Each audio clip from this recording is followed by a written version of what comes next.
I'm Shalane from TSC Tuition, and today I'll be talking about how to organise your notes for the comparative essay.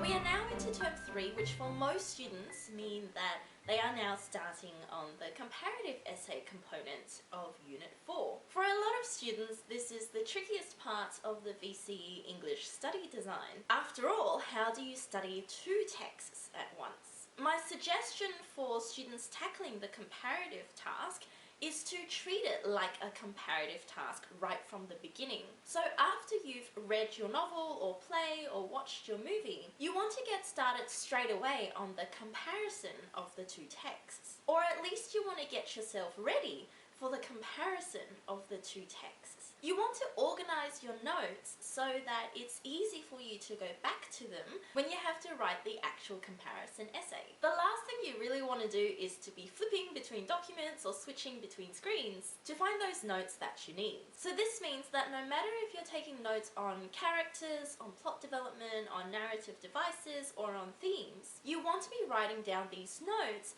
in a format that is going to help you to write that comparative essay at the end. The easiest way to do this is to do everything in two columns. If you're using a paper notebook, you can split your pages down the middle, and on one side you write all your notes for text 1, and then on the other side you write all your notes for text 2. If you're doing this on a digital document, the task is slightly easier because you can just create tables in your Word documents or OneNote or whatever it is that you're taking notes on. No matter how you go about doing this, your end result should be pages of notes that are organised by plots, narrative device, characters, or themes that are separated into the two texts and side by side. And if you do, then I would say you're really not on the right track. So it makes sense that if you're talking about the texts, you're always going to be talking about them together or in comparison with each other.